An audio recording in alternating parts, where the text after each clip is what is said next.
Visit atwsource.com to take the next step along your path of awakening.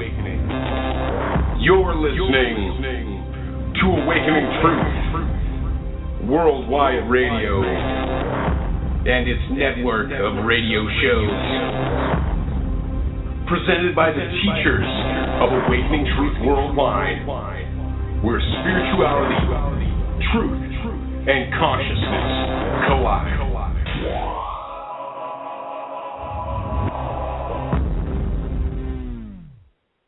Welcome to A Guiding Light. I'm Dr. Joseph Marra, and my co-host tonight is Vanessa Da Silva. Tonight we will be joined by our special guest, Lorraine Cohen. Lorraine will discuss her method of assisting others in their own personal transformation. She will also be discussing how an individual can overcome fear and other self-sabotaging behaviors, such as procrastination. Tune in as we discuss the possibilities. Lorraine Cohen, welcome to A Guiding Light. Well, thank you both so much for having me tonight. I'm looking forward to a great conversation. Wonderful. So for those listeners who may not know you, please give us a brief history of your life's work. Let me see how that's going to come out in terms of a brief history. Probably what is true, Joe, for many people as well as myself is I have been on a spiritual journey my entire life. But I would say that it really got kicked up in the early 1980s after my mother died. And, when there are some of these life-defining moments, we find ourselves asking some of those deeper questions. And as a result of that, I have really been on what I would call an adventure of rediscovering who I am and coming more into alignment with what I see that my gifts and my talents are. And one of the things that you mentioned tonight was that I would be talking about fear and ways to transform that. That has been very much at the forefront of my own inner journey, as well as the work that I'm so passionate about helping people, especially now, as we're moving into the most incredible time in history. There are so many emotions that are coming up for people, and having been on the front lines, at least three very pivotal life-defining moments in my own life of coming face-to-face with my own fears and my own beliefs and the separation between my humanness and my divine self has been a very humbling experience. And, just to give people just a little bit more of an idea, my background is in working with people in recovery, which is just an incredible population of people who have been through some really horrendous situations. You discover so much about the capacity of the human heart and spirit when you're working with people who have been deeply wounded. And what came forth from that was I was for many, many years a reverend doctor and interfaith minister. I still am, even though I'm not holding that credential anymore. I've been trained in hypnotherapy, and right now I feel more of a spiritual guide in helping people to awaken to who they really are and stepping into this next phase of reshaping the world as we move into this new age. It's an incredible time for us all to be alive, and I feel more than ever that I'm really beginning to fulfill my purpose as we move into this shift. That's wonderful. Can you maybe describe a little bit of your methods for assisting people as we talked about the self-sabotaging behaviors? Like, how does this work? Like, how does your modality work in, say, any different you mentioned hypnotherapy. Is that part of your one of your tools, or maybe you can explain to us what you do? I would say that I have a very eclectic approach, that I don't have any specific modality per se, that I have really found that over the years of working with a variety of different resources and tools, which I think are very, very important to be able to have, but I've really found that the tools and techniques are more for the mind. You know, we love to when we're experiencing something or we're uncomfortable with something, we're always asking, what do I do? And this journey of transformation and awakening is not always about a doing. What's really different right now, which I think that people are struggling to really wrap their arms around, is that the true healing and the true transformation, whether it's fear or whether it's unworthiness, is about creating a welcoming place inside of yourself to be able to feel things that we've been holding in our bodies for so long, that we have suppressed beliefs, traumas, things that we haven't dealt with that have been so overlaid with so many other beliefs and patterns that we don't even know that they exist anymore, and they're starting to bubble up right now. People are starting to feel things. They're starting to experience anger. They're feeling fears. They're feeling shame. They're feeling anger, all sorts of things. And the key here now at this point in time is to feel it fully without any resistance, to completely surrender. Not the easiest thing in the world, because I don't know about you, but that was something that I really came to understand, is I didn't know how to surrender. I knew how to manage, control, direct, move the process, but I didn't know how to rest into it, to really allow it, because when we fully embrace a feeling without resistance, it will ultimately burn out, because without any engagement, it has nothing to work with. And this is so much, when you hear people like Eckhart Tolle and some of the other people who are out there and really talking about being in that present moment and not being in resistance. So this is what I really hope people understand, that if you truly want to transform any beliefs or any emotions, any pain inside of you, you have to be willing to feel it completely. And then when you are feeling things, whatever your connection is to the God of your understanding, whether it's Jesus or Buddha, whatever your language is, that is the time to call out to this divine presence, to be with you, to embody you, to move into your heart, to help you to stay the course, to stand strong, and to allow this feeling to take you over. That's part of the work that I do with people, is teaching them how to do this. That's where the real liberation is. Hi, Lorraine. I have a question for you. What types of people do you help? Is this people who are in their, what careers are they in, or what type of walks of life do you deal with? I work with people who are really feeling guided to make a difference in the world. So a lot of the work that I do is mentoring people who are transformational catalysts or change agents, people who have been on their journey for a period of time and are looking for somebody to help them to sustain that internal state, to be able to process, to deepen their faith, to deepen their trust, to deepen their connection with the divine, with Source. And I'm really finding that more and more people are being drawn to work with me who are feeling that call and who are ready. This is the time that we've been prepared for, and a lot of people out there don't have the support that they need to be able to work with somebody who gets what's happening and to help them to understand, to not get freaked out, to work with some of those feelings that they don't know how to work with, to heighten that muscle of intuition, to be able to distill the difference between their mind voice and their soul voice. So I work with people who are conscious. They might be conscious entrepreneurs, mostly women who are 35 years and older, but who feel a calling and are ready to take their place in making a difference in the world right now. Great. How difficult is assisting people with their fears, especially those that they've held on to for, say, decades?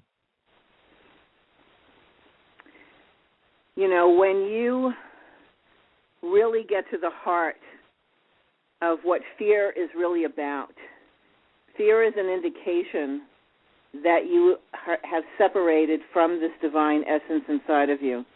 When we're really connected with the divine, there is no fear. So a lot of the fears are generated by the mind.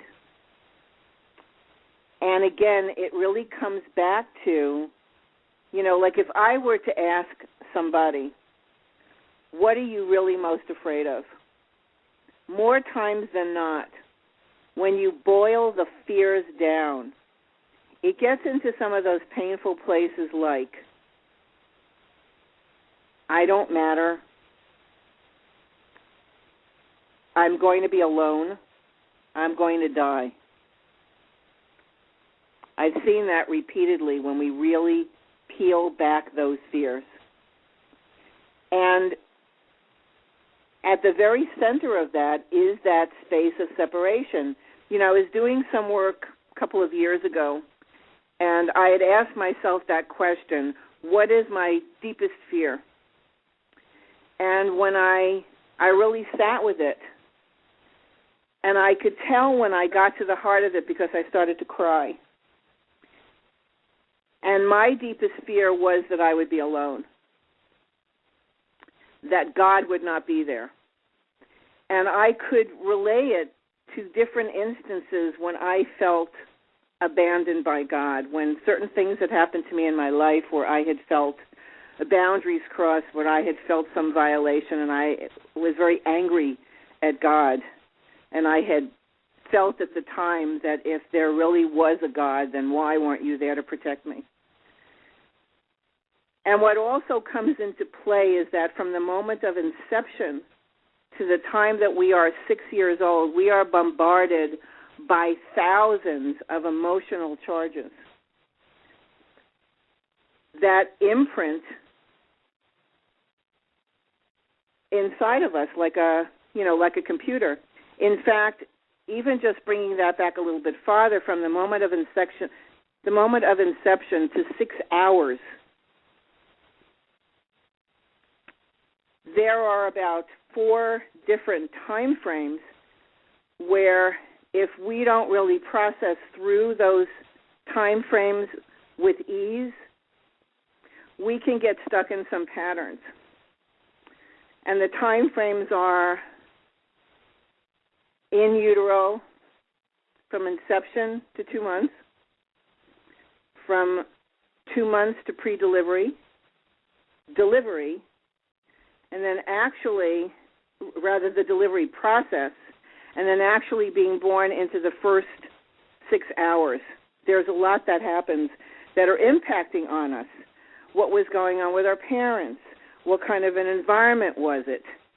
The family. All those different dynamics is also being imprinted on us while we're in this process of being formed. And when I came into the world, for example, my mother had a cesarean, and my sense was that my mother's life was in danger, and they were frantically trying to save my mother's life. I don't know if this is true or not. It's just a sense that I have. And so I didn't make that connection with her. So it's really fascinating for me to be able to track where some of those feelings of I'm alone and that fear of being alone and how it had gotten interconnected, not only with my family but also with God.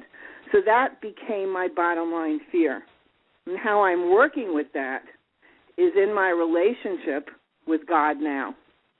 And also in acknowledging all the support and the connections that I truly have in my life and all the ways that I continue to be supported in every moment. That's part of how we start to heal some of those fears. But we need to be able to acknowledge them, to feel them, to challenge them, if need be, to embrace them, to love them, to release them. Not necessarily in that order. But that's all part of the process. It's not about getting rid of anything, because we're not broken. We don't need to be fixed. And fear does serve us in some very positive ways, but the fears that we're feeling are really reflective of pain that we haven't processed. We need to have the courage to look at that pain and to feel it, to not resist it, to love it, to embrace it, to release it. And that is part of what will set us free. That takes courage. And that's the work that I do, is helping people to have that courage. Okay, I have a question for you. For, say, those individuals out there who are listening that are atheists, what do you say to them if their core belief is that there is no greater power or a God or whatever their belief is as far as the afterlife? That they've just believed that they come here, they live one lifetime, and then they die, and that's it.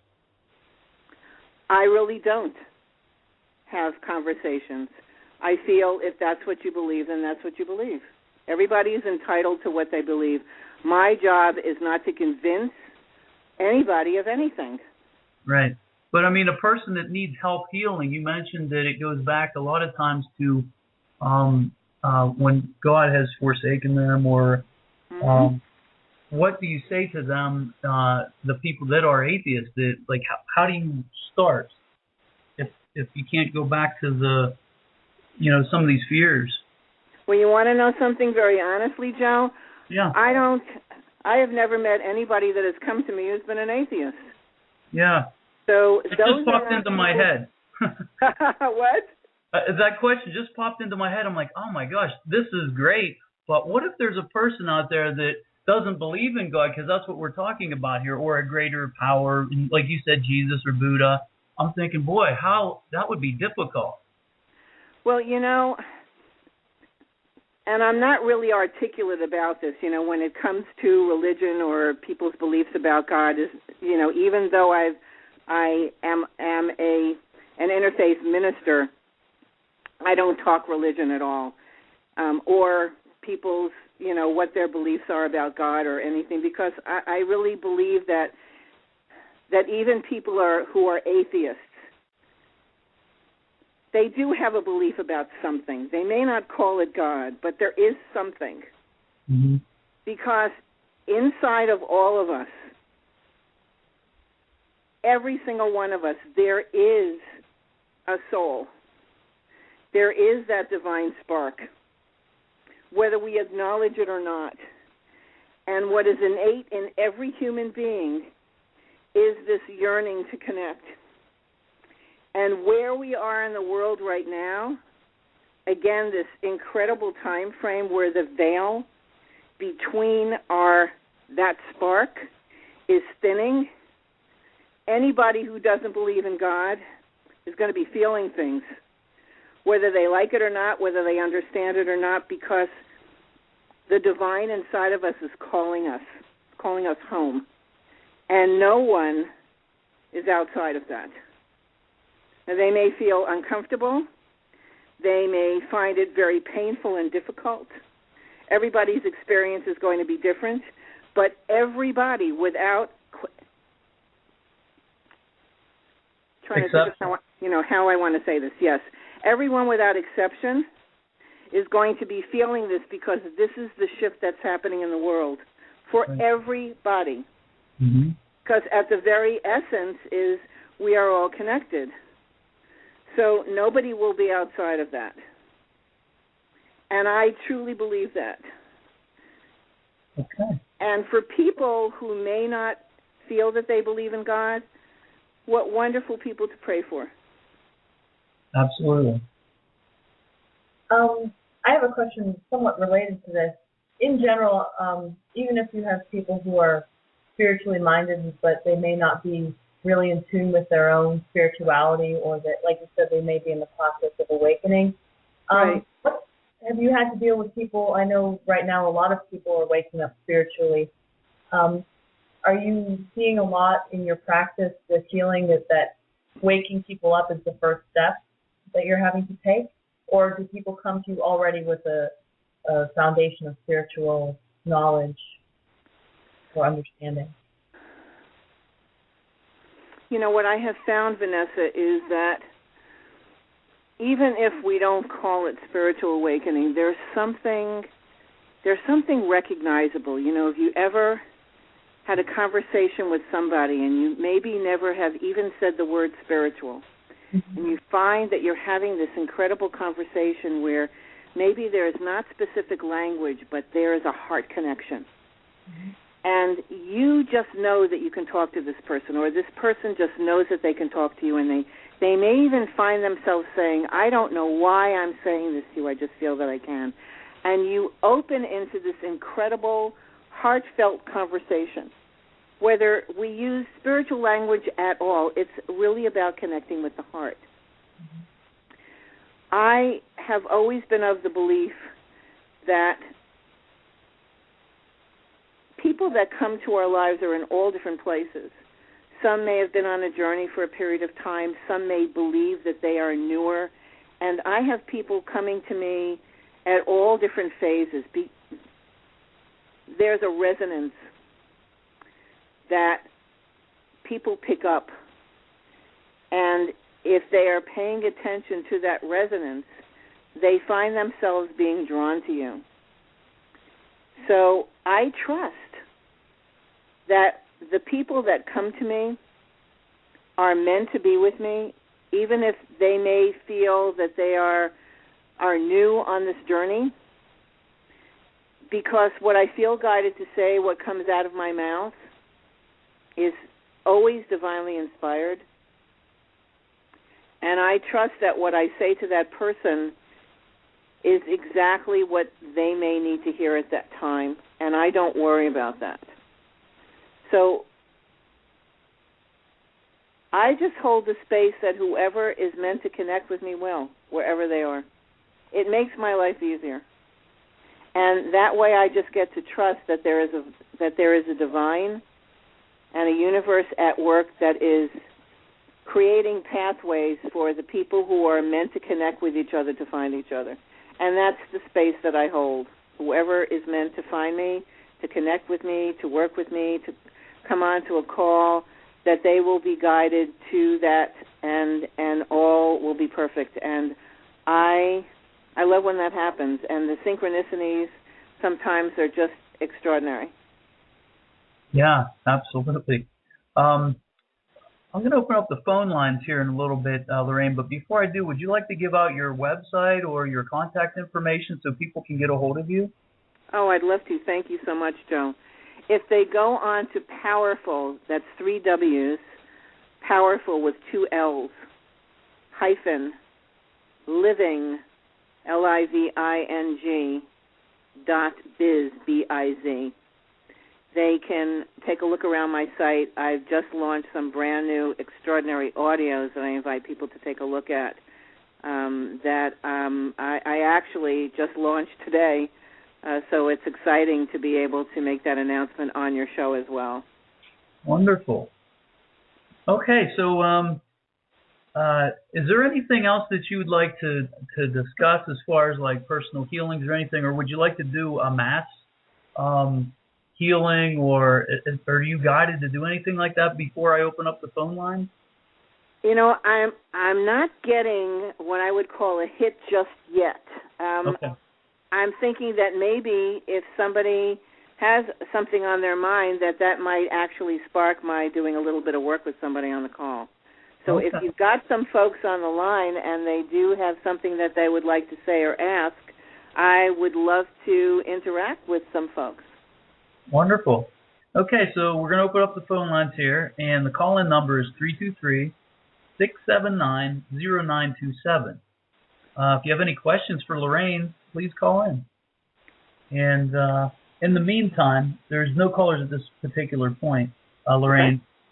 But what I'd like to ask you is, since you began this quest to help humanity, have you found any roadblocks, so to speak, like legality or any resistance with mainstream psychology or anything like that? Or is it just flow? Is it just a divinely guided thing that just everything synchronistically fell into place and everything's been perfect ever since? Not in my world. from a legality point of view, there have definitely been roadblocks that I have experienced. I've shared this on some of my personal calls as well as on other calls. I made a prayer last year that was very meaningful for me, and I've kind of joked about the fact that I don't think that I fully understood exactly what prayer I was making, or let me say that when you do put a prayer out, you need to be open for the form that the prayer takes in the way that it's answered, because it can be very different. Oftentimes it's very different from the picture that you have about how you think things are going to unfold. So last year, I made a prayer to be shown how to truly rest in unshakable faith and trust, because I had some trust issues with God, especially as it related to I was still in that space of some inner pain about really wanting to know that I could trust that God would truly take care of me. I know that that's a concern, a fear, a pain for a lot of people. Can I really, really trust that there is a presence outside of me and within me who truly loves me and will really take care of me, and especially financially? And my life just fell apart. My business fell apart. I ran into problems with my mortgage. I was dealing with some debt. I mean, just every place that you could think of that would literally stretch me to my limits happened. And I found myself on my knees many times, a lot of emotions, anger. God and I had it out a number of times. And I found myself at many moments of helplessness. And what I mean by helplessness, I don't mean that I had no power. I meant that I had come to the end of my capacity. There was nothing more that I could do. And I realized that until I became helpless, that God would be helpless to help me.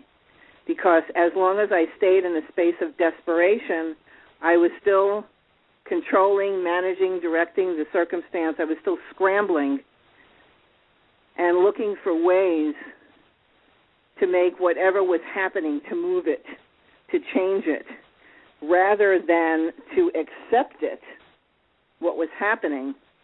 And the moment I moved into that place of acceptance, then I could move into where there were options, especially ones that I really felt guided to, because when you move into that place of acceptance, you stop being afraid. And so I remember that there was one morning that I woke up. It was about 3:30 in the morning, and I felt some energy that seemed to be swirling in my ankle. I had a fall a couple of years ago, and it's still kind of taking its time in healing. And when I could feel into the very center of that swirling, I felt this panic.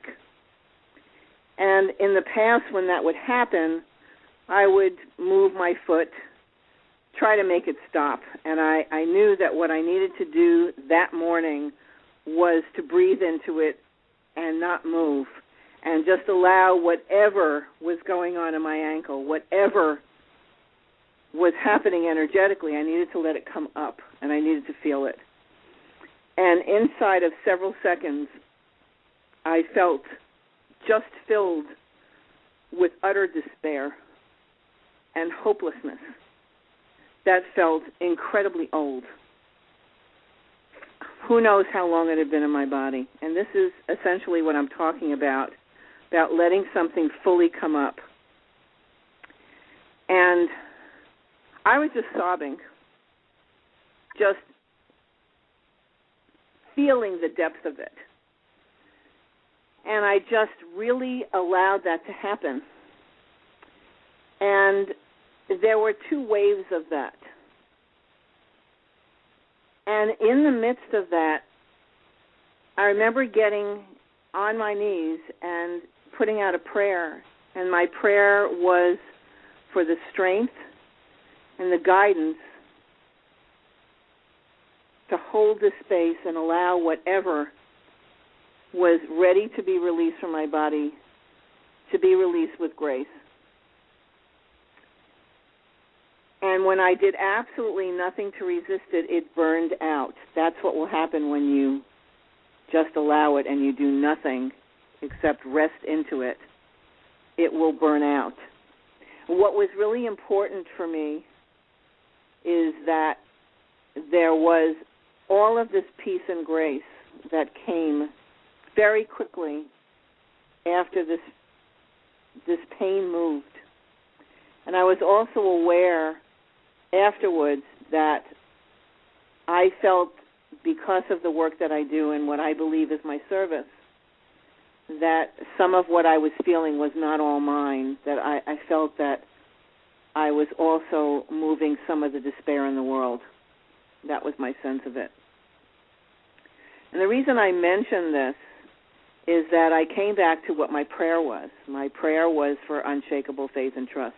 And as long as I was still in all this resistance, I was holding on to all of this despair, all of this hopelessness, all of this pain that was also blocking all the things in my life. It was blocking money, it was blocking my livelihood, it was blocking peace of mind, it was blocking creativity. So when you ask whether things were smooth sailing, I would say, hell no. It has not been smooth sailing at all. And I will tell you that I have never felt stronger in my life as a result of some of the experiences that I walked through last year. And one of the things that I think is so important for people who are going through their own, maybe what they're calling dark nights of the soul, is to hear that other people are walking through this and how they did it. And I've just described to you what I did that night was I felt it and I prayed. Right. Absolutely. And many I of us have never felt that level of despair or hopelessness since. Yeah. Yeah, that can be pretty deep and dark, and that's why they call it the dark night of the soul. I've gone through it myself. It's so funny because I see a lot of parallels in what you say and what I've gone through personally. Yeah. And getting into these battles with the universe or God or however you want to say it. And at one point, I don't do this anymore, but I was cocky early on saying, okay, bring it. I just want to deal with this. I want the truth. Just give it to me. And then they brought it, and then I'm like, what in the heck is all this crap that's being thrown at me? And they're like, you said bring it. And I'm like, oh, God, I did. I got to quit doing that. So I want you to know that they're still bringing it with me. Well, you know what?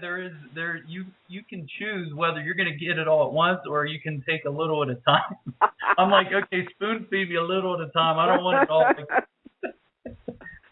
It's been interesting, and yet, again, it's wonderful, isn't it, to be able to come back and say, these are my prayers answered, and to also realize that it's coming not to hurt you or to hold you back, and that there is a plan in place and there is support in place to help you to move through it. That's where the trust comes in.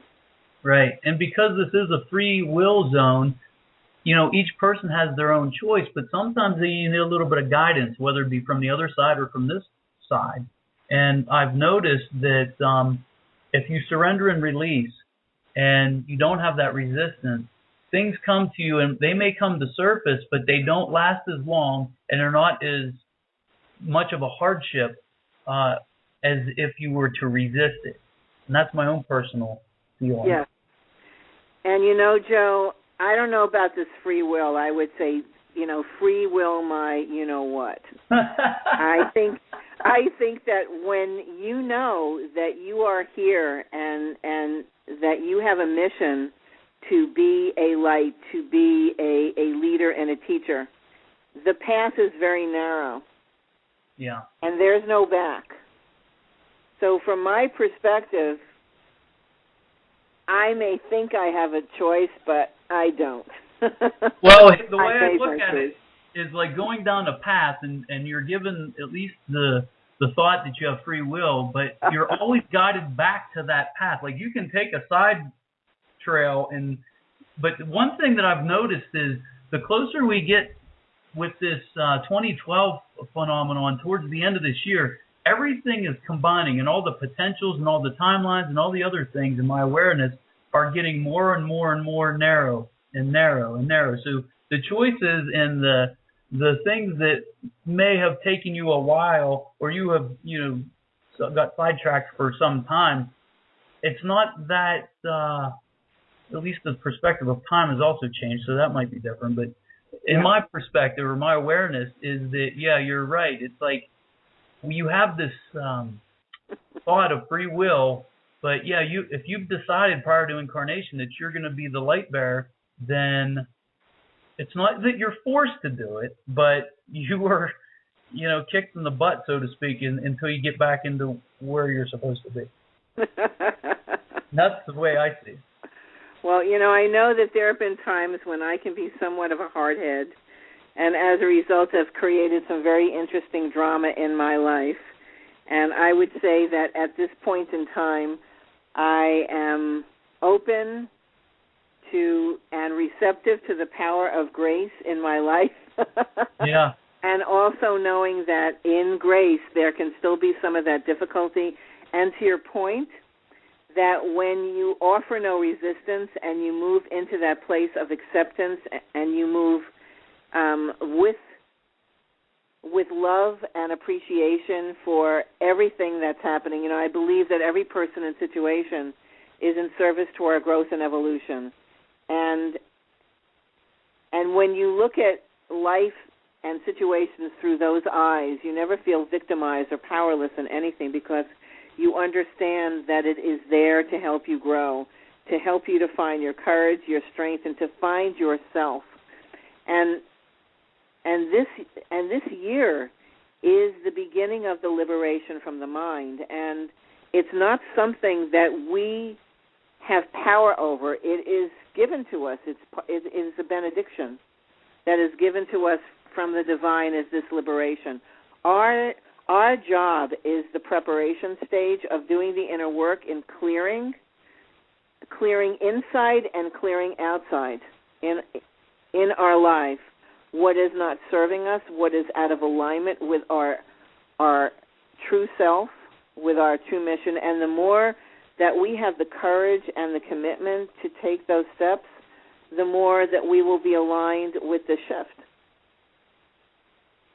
Yeah, I definitely agree with that. And personally, I've been going through a lot of things over the last couple of years, and I've noticed that once you get your mind and your ego kind of out of it, or separate yourself from that needing to understand or control everything and just let things flow, then you go through things easier and you can see things from a higher perspective.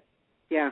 And just in talking to people and seeing what's going on, I see a lot of people are also going through this right now. And you said, this year is all about that awakening. And what do you specifically see us as a human race going through over the next few months?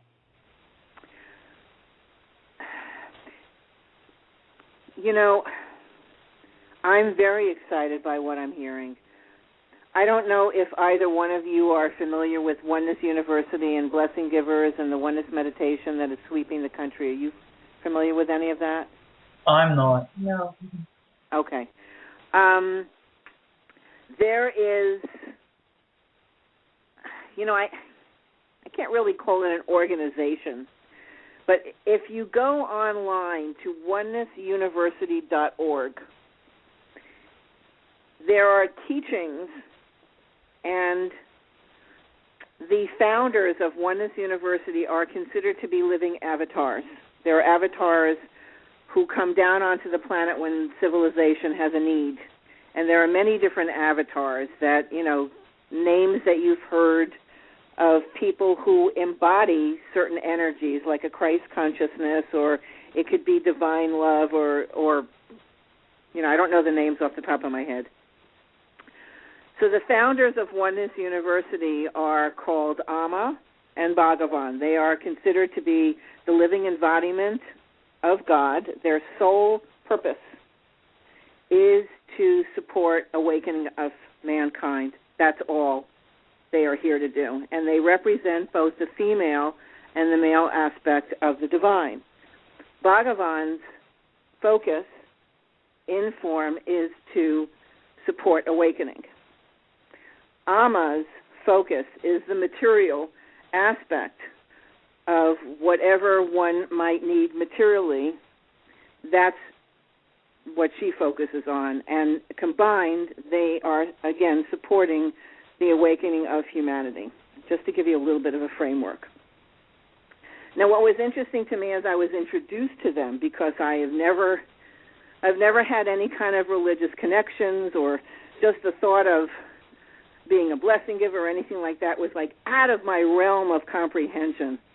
And it wasn't anything that I ever saw myself being drawn to. So it was a surprise that there was this divine guidance that was just coming up repeatedly. The opportunity to be trained as a blessing giver, which is essentially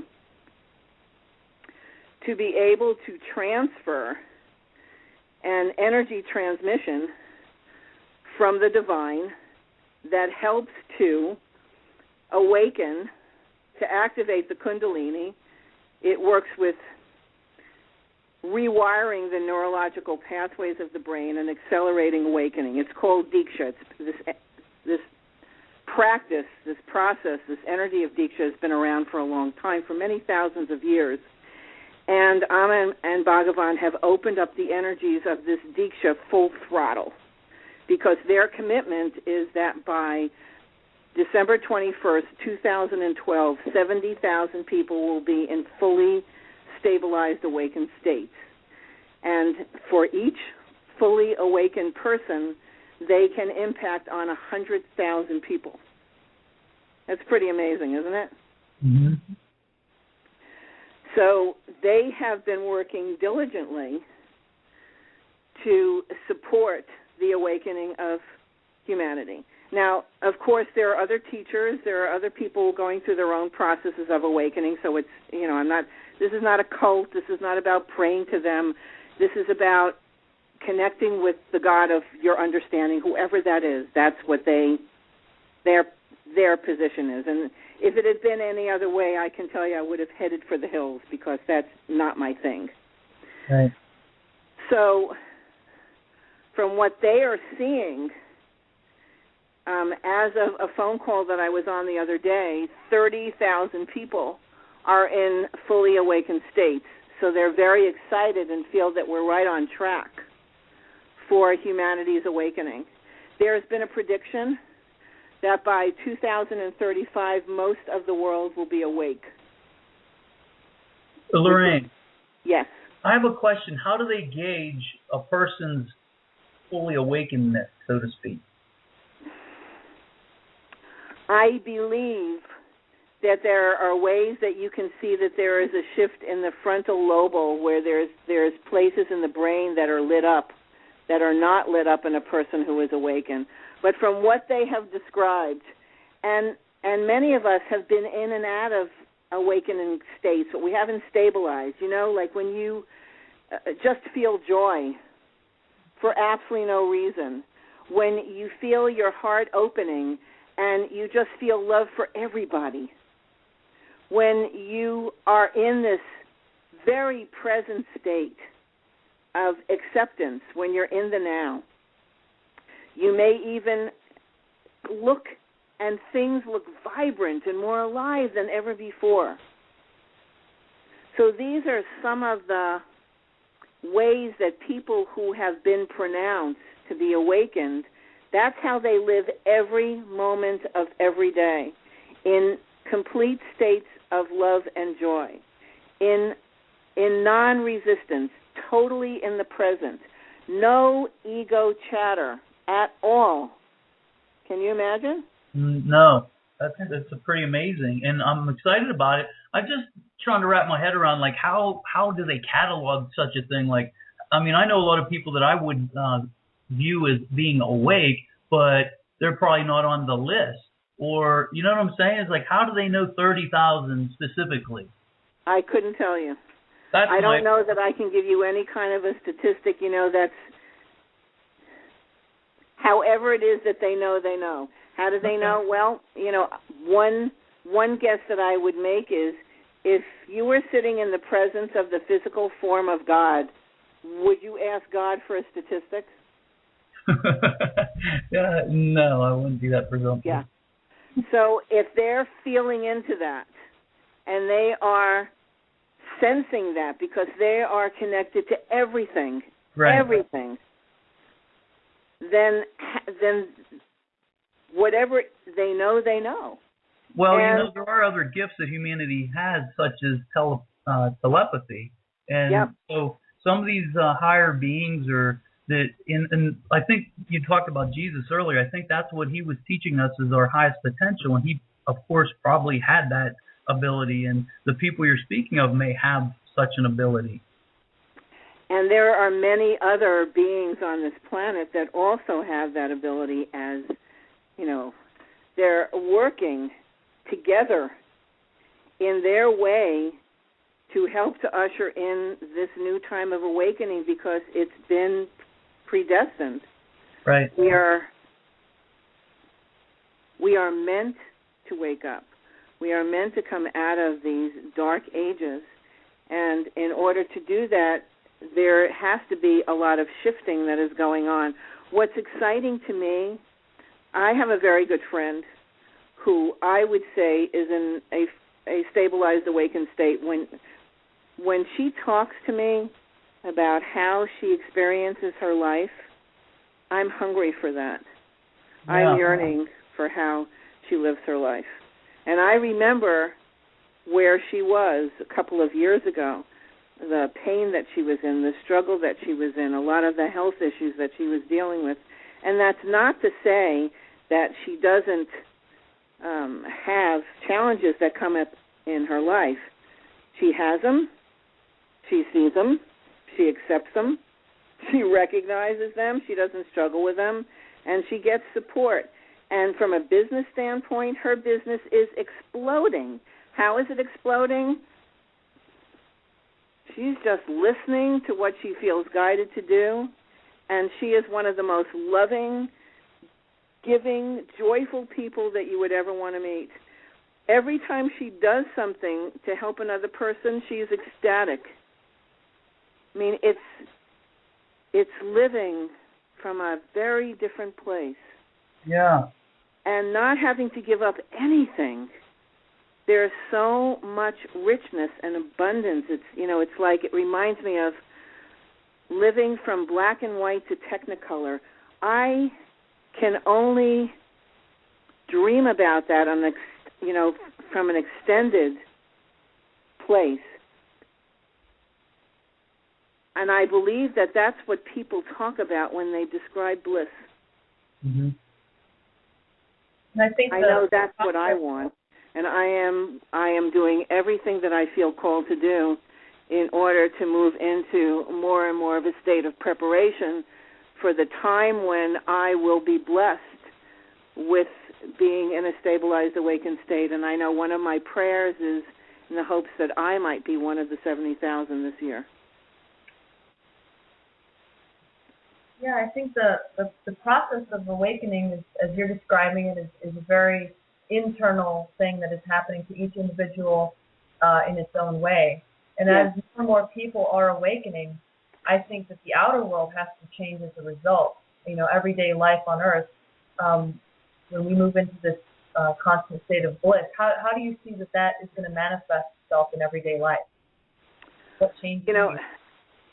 I see it over several decades. And from the perspective of oneness, Vanessa, absolutely so that every step that you take, I benefit. Every shift that you make, I benefit. The world benefits. Every act of courage that you take, everything that you heal and release is a wave that goes through all of humanity. We are all walking for each other, and we are lights for each other. And we're not all going to wake up at the same time. There has to be a first wave and then a second wave and then a third wave for those who are waking up in their own time, because we can't all go insane at the same time. Yeah, well said. So it will be over time, and it's not going to be like, something earth-shattering. However, it's also possible to go to sleep, again, from what I've heard, to go to sleep and to wake up awake. I would not mind that. That's not happened to me yet. Uh-huh. But, there are so many opportunities, and I would say to anybody, if you have resonated with this conversation and you go on to the onenessuniversity.org website, there are many trainers who have been given a brand new oneness meditation, in which I've already done 10 of these meditations online as well as in person, where this particular transmission is sent through the trainer's eyes, and it is helping to accelerate awakened states. And if that's something that you have an interest in, the opportunities to experience that live or online, I can't believe how many webcasts were made available this week.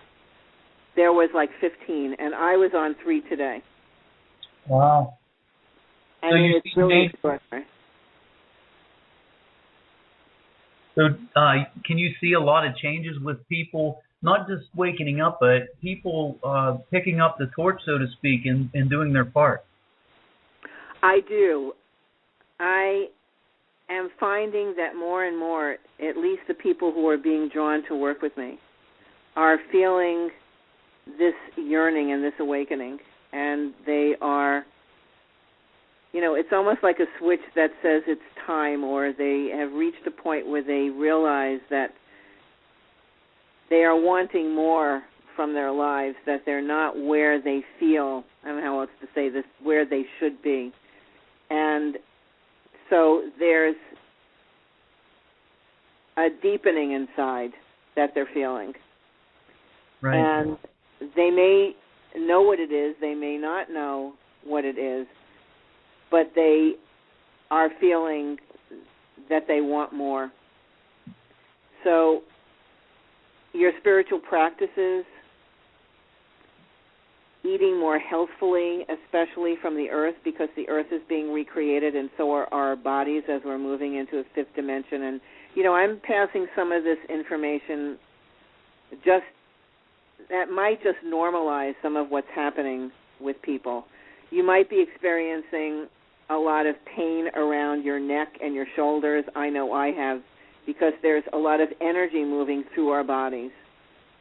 And so I am doing energy work and changing my diet, exercise, working with healers right now, doing my own inner work. The things that you are doing to support yourself from a self-care point of view and your spiritual practices, and having conversations with the God of your understanding on a day-to-day basis. These are the types of things that I am encouraging people who are feeling like they are waking up more. These are the foundational pieces that will help you to become more steady as you experience some of the shifts that are happening both inside of yourself and in your world. These are the things that will help you to navigate that, and to be open that if you feel that you need some help, get it. We are not meant to move through these times by ourselves, and we can't. We need to have the support, and sometimes just hearing somebody explain what's happening can give you a sense of relief to know that you're not going crazy, that everything is moving along perfectly, and ultimately one of the biggest questions we all have is, am I going to be okay? And from my heart to yours, you will. Great. Okay, Lorraine, we have about 5 minutes left in the show, and I wanted to give you the opportunity to maybe clarify or discuss a little bit of how people can get a hold of you. You mentioned your website. Do you have a clinic, so to speak? Do people come to you? Do you do it totally over the internet? Do you tour the country so people can see you lecture? Can you speak a little bit about those things? I'd love to. Thank you so much, Joe. Sure. In the future, I do expect that I will be doing some live retreats again, but for now, unless you live in the Pennsylvania area and you live local to me, the best way to reach me is to talk to me by phone or to come on to some of the programs that I teach online. There's a program that I teach every single month with a different theme called Pathways to Awakening. In fact, the next journey is going to be into faith and trust that begins on July 3rd. It's a 4-week program with many deepening processes, many of the things that I've talked about today, that's all divinely guided. And if you do have an interest in working with me personally, I do offer 30-minute discovery sessions to anybody who is really serious about their own journey and their own awakening. And you can find all of that information on my website at www.powerful, with 2 L's, -living.biz. And I also have something special that is, I'm just starting to talk about it. And when people have come to me and said that they wanted to work with some things on their own, I put together a special that I would love to invite any of your listeners. If you go on to my website with the same web address that I gave you, powerful with 2 L's, -living.biz/special, you will see a $97 package, which is valued at over $650 it's just an incredible collection of time-tested tools and strategies and soul-guided meditations and processes that I've personally used and I've shared with thousands of people worldwide for almost 3 decades. And it will really help you to move your own journey forward. And it is about connecting with your sacred self. And I'm calling it Pathways to a Magical Life. And it will work with you body, mind, and spirit. It's a phenomenal program. I've just put it together. And it's, if you resonate with anything that I've talked about tonight, and you feel that you want more, whether it's taking a look at that special or working with me on some of my programs or possibly one-on-one, I really invite you to really listen to your heart and where you feel guided. And if any of what I've shared with you, please take advantage of any of these opportunities, because I would love to work with you. Thank you. Just as a side note, Lorraine, I'm from central Pennsylvania. I currently live in New Mexico now, and I was divinely guided here about back in December. And so it was curious to see, have you ever heard of the town Altoona, Pennsylvania? I haven't. Oh, okay. wait. Altoona. Altoona? Yeah. Where is that? It's close. Do you know where State College is? I do. That's about an hour from me because I'm near King of Prussia. Oh, okay. So that you're closer to Philadelphia then. I am. Yeah. So you've heard of Johnstown? I have. So between, say, Johnstown State College is right around Altoona, and the population there is about 45,000. Oh, beautiful. I have a very close friend who lives in York, and what an incredible area that you're living in New Mexico. I mean, talk about a phenomenal energy state. You're in a beautiful state. Oh, it is. And the license plates say the land of enchantment, and it's no lie. I mean, since I love it. Oh, it's just beautiful here. And the energies on different parts of this planet, people that are empathic, as soon as you step off the plane or as soon as you're driving through particular areas like Colorado, but especially New Mexico, man, we're really drawn here. We love it here. One of these days I would love to get out there because I hear just the most incredible things. Now, are you near Taos? Yeah, actually. 2 hours away from Taos. Yeah. Beautiful. Well, you never know. I might be out there. Well, look me up. Maybe we can catch up. I will. Okay. Well, again, I want to thank you for coming on the show. My pleasure. Thank you so much for inviting me. And, many blessings to you in the incredible work that you are doing in helping to shine a brighter light in the world and inviting people to find their own. So thank you both. Oh, thank you. Is there anything you'd like to leave our listeners with before you go? I would love to share one of my favorite quotes, and it is, when you come to the edge of all the light you have and must step into the darkness of the unknown, you must believe one of two things. Either you will find something firm to stand on, or you will be taught to fly. And that is my wish for everybody, is that just keep the faith, keep listening to your heart, and you will either find something firm to stand on, or you truly will be taught to fly. God Wonderful. bless. Thank you, and many blessings to you. Thank you both. Be well. Okay. So there you have it, Lorraine Cohen. And next week, Sunday, June 17th, we have Thomas Fusco. Thomas and I will be discussing what's behind the cosmic veil. Do we live in a holographic reality? Are there multiple dimensions within this universe? Could defining these things help explain what we consider the paranormal experience? Tune in as we discuss the possibilities. Until next time, I'm Dr. Marra. And I'm Vanessa De Silva. Signing off.